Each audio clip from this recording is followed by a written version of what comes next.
네, 여러분 안녕하십니까. 지식생태학자 유영만 교수입니다. 유영만의 인두 같은 한 문장. 자, 이번에는요, 제가 정말 인두같이 제 가슴을 뜨겁게 만들었던 사랑에 관한 문장을 갖고 왔거든요. 일단 제가 한 문장 읽어볼게요. 사랑은 다른 감각을 갖게 만들고 다른 세계에 눈을 뜨게 하는 사건이다. 그것을 통해 나를 넘어서는 사건이다.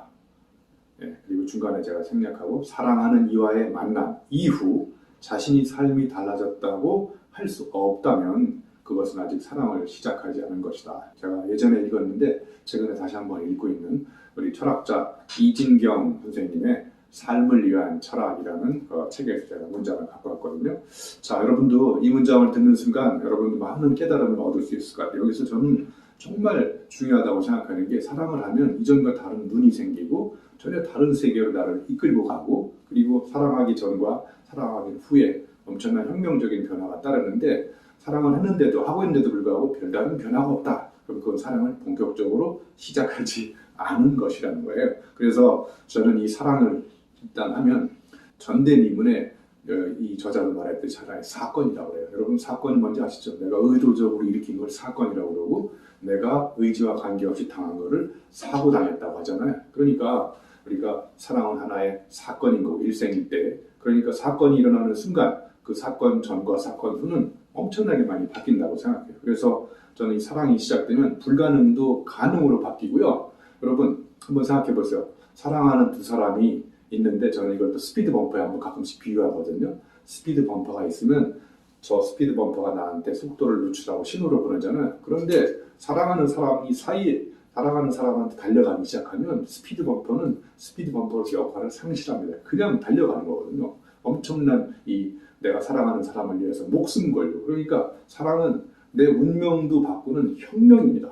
그리고 일생일대의 엄청난 사건인 거고, 불가능도 가능하게, 한계가 없는 그 한계의 사람을 도전하게 만드는 강력한 인간적 미덕이 저는 사랑이라고 생각합니다. 자, 제가 예를 들면 저는 읽기를 정말 사랑하거든요. 그러니까 하루라도 읽지 않으면 정말 이 밥을 안 먹은 것처럼 허전하거든요. 그러니까 저는 읽기를 사랑하는 순간부터 이 세상에 있는 모든 책들이 왜 나는 안 받아주느냐, 나 좀 봐달라 그러면 아우성을 치고 있거든요. 그래서 저와 책과의 사랑이 빠지게 되는 거고, 제가 또 글 쓰는 걸 너무 좋아하거든요. 그러니까 애쓰기라고 그러잖아요. 애쓰기. 저는 애자가 사랑의 애자라고 그래요. 그래서 제가 책 쓰기는 애쓰기다 이런 책도 썼습니다. 그러니까 쓰기를 사랑하는 사람은 어제와 다른 방법으로 쓰려고 하는 노력들을 어제와 다르게 하거든요. 그러니까 사랑이라는 게 뭐냐?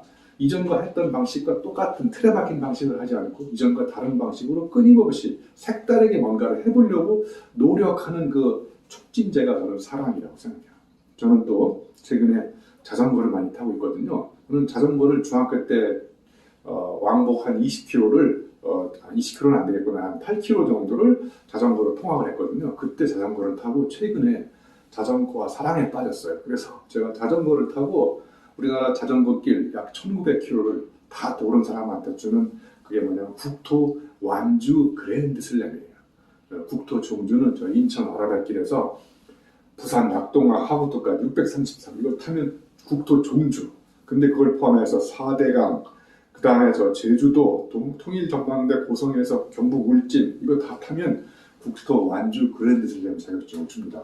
저는 이렇게 자전거를 타면서 제가 시인이 돼보기도 하고, 자전거와 제가 혼연일체 한 몸이 돼서 내가 자전거를 타는 게 아니라 어느 순간부터 자전거가 나를 데리고 다닌다는 이런 착각을 일으켰던 게 바로 뭐냐면, 제가 자전거 타는 걸 너무 사랑하기 때문에. 그래서 두 발로 이렇게 전국을 다니면서 자전거 시인이 된 거예요. 예를 들면 제가 제주도에 자전거를 타는데 제주도 바다에 있는 바위가 너무 새카맣더라고요. 왜 새카맣을까?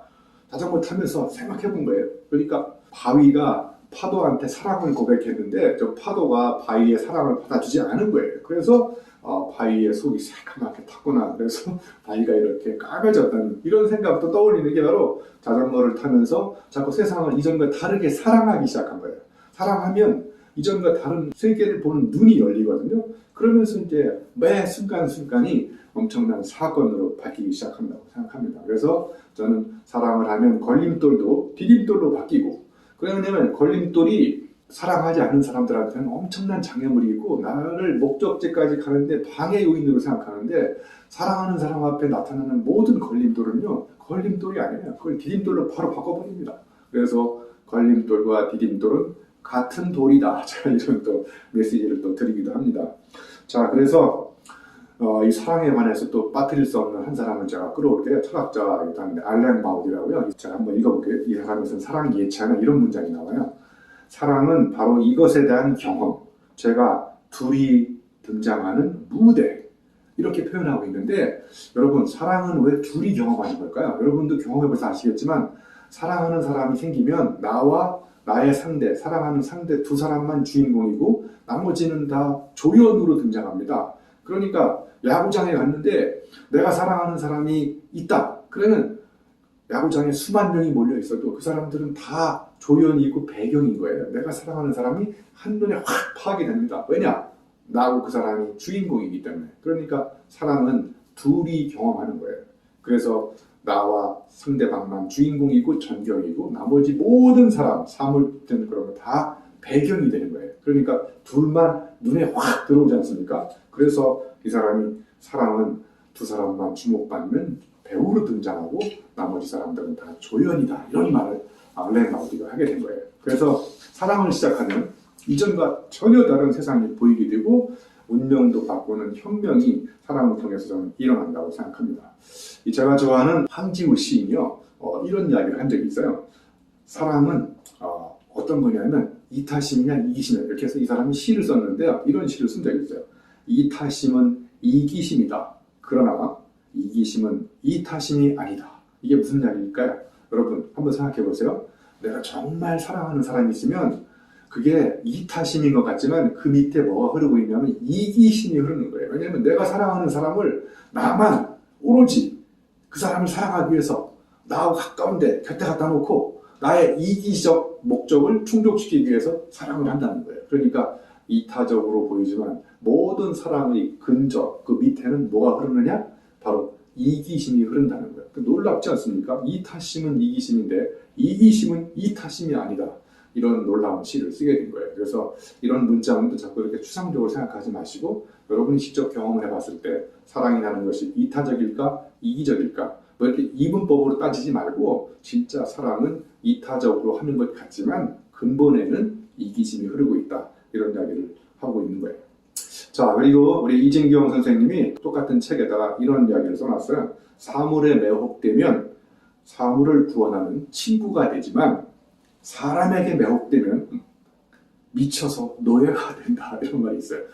내가 사물을 사랑하면, 저는 이 볼펜이나 붓펜 이런 거 정말 사랑하거든요. 그래서 제가 글씨를 쓸 때 이걸 나의 애정의 관계가 있는 도구로 쓰는 거예요. 그래서 이 친구하고 내가 친구가 됐지만 내가 사람을 사랑하면 노예가 되는 거예요. 미쳐가지고. 그런데 여기서 한번 생각해 보세요. 미쳐서 노예가 된 사람을 과연 우리는 흔히 우리가 얘기하는 노예라고 볼 수 있을까요? 예, 그래서 이렇게 사랑은 상대에 대한 휘말림이고 빠져들음이에요.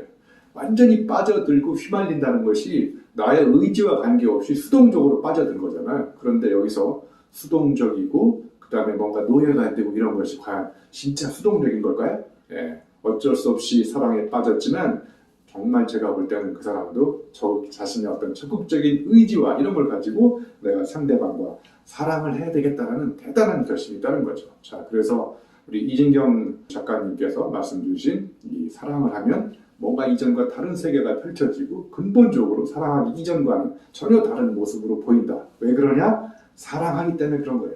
자, 그러면 거꾸로 얘기하면 우리가 이전과 다른 세상을 살려면 어떻게 해야 돼요? 예, 사랑을 하면 됩니다. 사랑을 하면 놀라운 관심과 질문이 생기고 이전과 다르게 할 수 있는 수많은 아이디어들이 떠오르고 열정과 몰입이 솟아나기 시작하는 거예요. 그래서 내가 하는 일을 과연 나는 사랑하고 있는가? 과연 나는 누군가를 사랑하고 있는가? 그래서 그 사랑이 실종된, 사랑이 없어진 세상을 생각해 봤을 때 얼마나 우리 주변에 삭막한 세상이 펼쳐질까요? 그래서 제가 오늘 이 사랑에 대해서 또 하나의 키워드를 눈부처를 갖고 왔거든요. 여러분 눈부처가 뭔지 아시죠? 제가 누군가를 사랑하면 제 얼굴이 상대방 눈동자에 맺혀 있어요. 그런데 그 사람이 저를 볼 때는 제 눈에 그 사람의 모습이 맺혀 있는 거예요. 네? 이런 식으로 눈부처는 내가 너무너무 상대방을 사랑하기 때문에 내가 부처가 될 거예요. 네? 그래서 눈부처의 전제 조건은 서로 마주 볼 때 이 눈부처가 생기는 거예요. 그래서 이 마주봄이 없는 마주침 이런 거는 저는 필요침에 불과하다고 생각해요. 그래서 내 눈에 눈부처가 생기는 것은 사람만이 아니라 사물에 대해서도 얼마든지 눈부처가 생길 수 있거든요. 네, 그래서 제가 오늘 마지막으로 정호승 시인이 쓴 눈부처라는 시를 한번 같이 읽어보면서 마칠까 합니다. 눈부처 정호승. 내 그대 그리운 눈부처들이 그대 눈동자 푸른 하늘가 잎새들 지고 산새들 잠든 그대 눈동자 들길 밖으로 내 그대 일평생 눈부처들이 그대는 이 세상 그 누구의 곁에도 있지 못하고 오늘도 마음의 길을 걸으며 슬퍼하노니 그대 눈동자 어두운 골목 바람이 불고 저녁별 뜰 때 내 그대 일평생 눈부처들이. 그래서 이 눈부처가 말씀드렸듯이 혼자만 눈부처가 되면 사랑이 안 되는 거거든요. 그래서 사랑하는 사람 사이에 눈부처가 생기면 서로의 눈동자에 상대방의 얼굴이 이렇게 보인다는 거예요. 부처님 모습처럼. 그럼 정말 얼마나 놀라운 사랑의 혁명이 일어나는 겁니까? 자, 이제 마지막으로 제가 또 사랑에 대한 문장 하나를 갖고 왔는데요. 여러분 잘 아시는 빅터 프랭클의 문장이거든요. 자, 여기에서 제가 여러분하고 같이 한번 생각해 볼 때 이런 거예요. 자, 사랑이 사람을 눈멀게 한다는 주장은 옳지 않습니다. 도리어 사랑은 비로소 눈을 뜨이게 하고 심지어 미래를 보게 합니다. 사랑하는 이가 알아보는 가치는 현실이 아니라 가능성이니까요. 아직은 그렇지 않으나 앞으로 그렇게 될 수 있고 되어야 하는 것입니다. 사랑에는 인지 기능이 포함됩니다. 놀랍지 않습니까? 우리가 누군가를 사랑하는 것은 그 사람이 갖고 있는 현재성보다는 미래의 가능성을 보고 우리는 사랑한다. 그래서 사람은 오히려 사랑을 하면 눈이 머는 게 아니라 눈이 점점 더 강력하게 돼서 눈빛이 빛나기 시작하는 거죠. 그래서 사랑하는 사람들의 눈동자를 보면 그 사람의 심장이 올라와 있다는 이런 구절도 생각납니다. 아무튼 여러분 오늘부터 누군가를 열렬히 사랑하시고 여러분이 하고 있는 일을 당분간 한다면 여러분 일도 열렬히 사랑하세요. 그러면 일도 사람도 그 사이에 혁명이 일어나고 여러분의 운명까지도 바꾸게 됩니다. 여러분 고맙습니다.